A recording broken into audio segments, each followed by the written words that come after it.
দুর্নীতি ও অপরিকল্পিত নগরায়নে রাজধানী ঢাকা বসবাসের অযোগ্য হয়ে উঠেছে, এমন মত নগর বিশেষজ্ঞদের। শুক্রবার সকালে জাতীয় প্রেস ক্লাবে সবার জন্য বসবাসযোগ্য ও নিরাপদ ঢাকা শীর্ষক সেমিনারে বক্তারা বলেন, দুর্বল ভবন, যানজট ও সমন্বয়হীনতা নগরবাসীকে মহাবিপর্যয়ের দিকে ঠেলে দিচ্ছে। অফার করতে না পারে।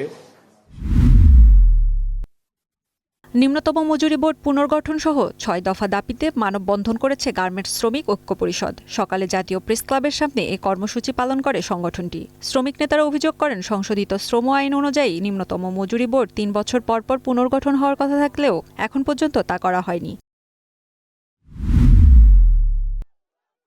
দেশের ১৮ কোটি মানুষের উন্নয়নে বর্তমান সরকার কাজ করছে বলে মন্তব্য করেছেন সমাজ কল্যাণ প্রতিমন্ত্রী ফারজানা শারমিন পুতুল। দুপুরে নাটোরের সিংড়া উপজেলা অডিটোরিয়ামে অনুদানের চেক বিতরণ অনুষ্ঠানে এ কথা বলেন তিনি। প্রতিমন্ত্রী বলেন, বিগত আওয়ামী লীগ সরকারের সময়ে দেশ ধ্বংসস্তূপে পরিণত হয়েছে।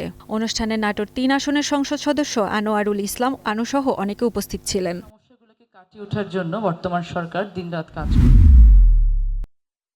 স্কুলে স্কাউট ও ক্যাম্পেইনের ব্যবস্থা করে দিবে সরকার। পাশাপাশি শিক্ষার্থীদের প্রয়োজনীয় চাওয়াগুলো পূরণ করার কথা জানান প্রতিমন্ত্রী ববি হাজ্জাজ। সকালে রাজধানীর ভিকারুন্নেসা স্কুল অ্যান্ড কলেজে কাব হলিডে প্রোগ্রামের আয়োজন করে বাংলাদেশ স্কাউট। মোট ২৩৫টি স্কুলের প্রায় ১৭০০ শিক্ষার্থী নিয়ে এই আয়োজন করা হয়।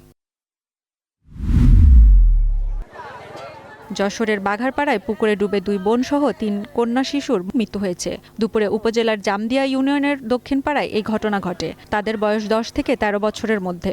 এ ঘটনায় এলাকায় শোক নেমে এসেছে। হাম উপসর্গে একদিনে আজও ৪ শিশুর মৃত্যু হয়েছে। শুক্রবার বিকালে স্বাস্থ্য অধিদপ্তরের নিয়মিত প্রতিবেদনে এই তথ্য জানানো হয়। সবশেষ একদিনে নতুন করে সন্দেহজনক হাম রোগী শনাক্ত হয়েছে ৯৭২ জন, আর ১৮৭ জনের শরীরে নিশ্চিতভাবে হামের সংক্রমণ পাওয়া গেছে।